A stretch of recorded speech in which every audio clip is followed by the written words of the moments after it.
Hey guys, welcome to my channel Miss Recap.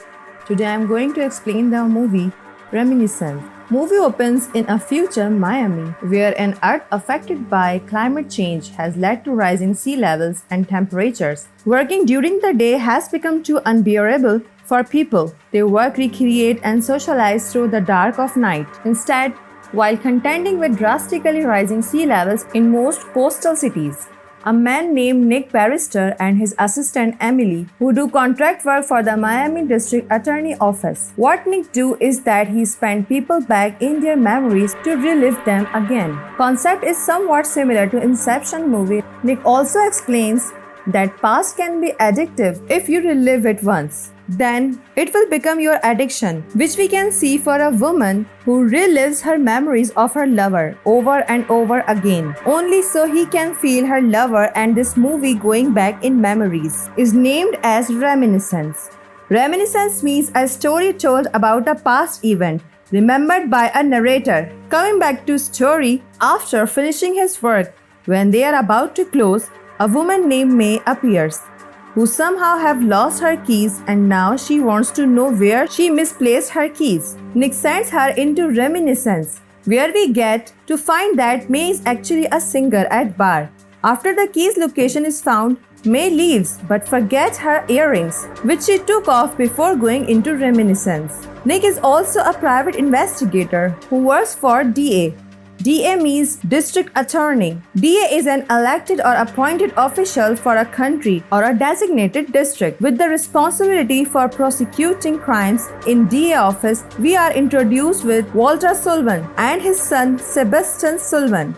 Walter is a very powerful man who took advantage of wars to buy number of land. Because of his greed, number of people have died. Recently, some people died in a burning building that he wanted to buy. That's why he is in DA's office for investigation. But being a powerful man, it's easy to find him guilty, but impossible to do justice. Walter is being investigated by another DA officer named Maverick. After the investigation, Nick walks into a same bar where May sings. After a talk, they both goes to May's house, where the two intimates with each other. After waking up, Nick joins a morning with May on the roof. Both start interacting with each other, and then we get to know that it was a reminiscence. Nick is woken up by Emily, where we get to know that it's been a month since May has vanished, without telling anything, as Nick's memories have now become his addiction. Their business is almost dead as they don't have funds now. Emily tells Nick Avery offered them a day job. Continuously being hunted down by the memories of May, Nick starts searching for May only to be always disappointed. Being frustrated, he goes back into one of his memories about May again, woken up by alarm. Nick then hears a knock on the door. But when he goes outside, he finds an earring of May in DA office, where they are offered a day job, where we get to see one of the few skills of Nick, showing us that he is very skilled with guns as well. And after all, why not? He fought a war where he also did watch his fellow soldiers die. Right now, Nick's mission is to get into the memories of a man named Fox and find a man named Joe. And reminiscence of Fox, they find Joe in New Orleans to spice things up. And the reminiscence of Fox, Nick sees May singing, on which Emily's and audience reaction are. Nick finds that this was 5 years ago, where when Fox insults May, Joe beats him and threatens to kill him. If he don't say sorry to May, Joe gives May a drug called Becca. Scene shifts to Fox talking with May, where May explains that how Becca has changed her life. Fox on his way to meet Joe, only to find that May is stealing Becca from Joe. She then attacks Fox, making him unconscious, and reminiscence breaks. Nick had no idea about May being addicted to Becca. Nick asks Emily about it, and turns out Emily knew everything about May being addicted to drugs. Nick leaves for New Orleans looking for May, ended up visiting Joe's bar with fake reference of Lorenzo, only to be caught at the end, and was tortured to tell the truth, where Nick explains everything about May. But Joe doesn't stop his man from drowning him in his tank full of deadly fishes. When almost dead, Nick is saved by Emily in this whole action sequence. Joe is killed by Emily. Nick came up with a theory that May stole some memories from this place, on which Nick asked Emily was there any single time when May visited here and was left alone here for a while. In the reminiscence of Emily, we find that May did visited Emily when she reveals everything about her drug addiction, where both May and Emily talks about each other's past. Emily reveals that she has a daughter, but now they are not in touch. Her life was drowning until saved by Nick. May directly asks her if she loves Nick or not, and at that moment Emily takes a break from the conversation. Emily wakes up from her reminiscence being nervous. She asks Nick, "It is not what you think it was." Basically, she thinks Nick finds out about her crush on him, but Nick did not find that out. Instead, Nick finds memory of Emily.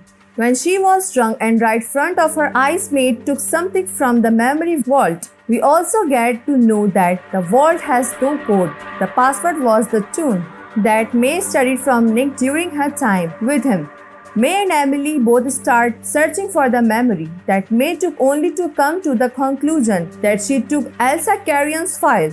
Nick starts searching for Elsa.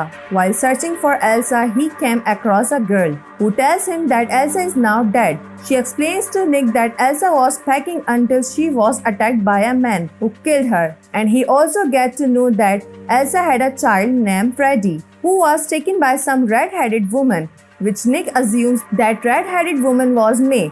Nick again starts searching for May only to find that man who attacks him and threatens him to forget May. Nick from Reminiscence finds that man who attacks him was the same cop who worked for St. Joe. On their way to Avery, Nick sees a protest and finds that Walter Sullivan is dead, and now people are protesting as they don't want Sullivan family to ruin their lives anymore, because all the Walter's property will be given to his wife and son, where we get to know that Walter's wife was once a client of Nick. When he first opened his shop, Emily gathers all the information from Avery and explains to Nick that man who attacked him, his name was Cyrus Booth, who worked for Joe until he moved to Miami and started working with Walter Sullivan, which Nick already figured out by comparing Elsa's and Walter's wife reminiscence. That means Walter was having an affair with Elsa. That means Freddie is a son of Elsa and Walter. And when Walter finds out about that, he sends Cyrus to kill them both. Before that, Freddie was taken by May. Emily and Nick both starts argument, where Nick throws shots at Emily. After that, Nick visits Walter's wife, who tells him the truth about Walter's plan, which was to kill Elsa and Freddie both, where he finds that May and Booth both were working together. The question is, why May didn't kill Freddie?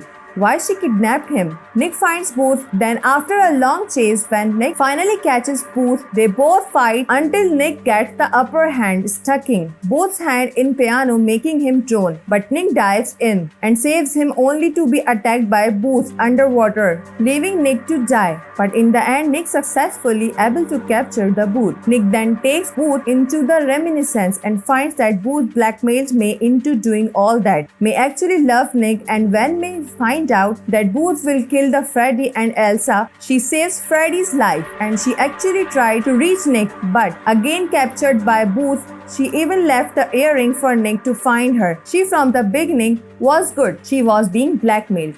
In the end, she leaves a message in the memory of Booth, and then she says "I love you" to Nick and sacrifices her life so Booth don't able to get to Freddie. Nick, being angry, takes Booth into his nightmares, his worst pain, giving him a pain he deserves, as Data will be an easy punishment for his crimes. Nick finally figures out who's behind all this. After gathering all clues, he finds it was all planned of Walter's son, Sebastian. He wanted to keep all of the property to himself. He was the one who hired Booth to kill Freddie. He was behind all this planning. He from the beginning was playing this game. Walter wanted to keep Freddie as his child. Walter asked Sebastian to find Elsa and Freddie so he can protect them, but Sebastian was playing his own game. He tried to outsmart everyone, but he underestimated May and couldn't outsmart Nick. Freddie is rescued from the White Clipboard house location, which Nick finds out from hidden message of May. Sebastian threatens to kill Nick, but he knew that his truth is out now, and doesn't matter what he do now, it won't help him, neither killing Nick. So he decided to kill himself, but he couldn't do it. Either Nick takes all proofs to Emily and tells her to take them to Avery.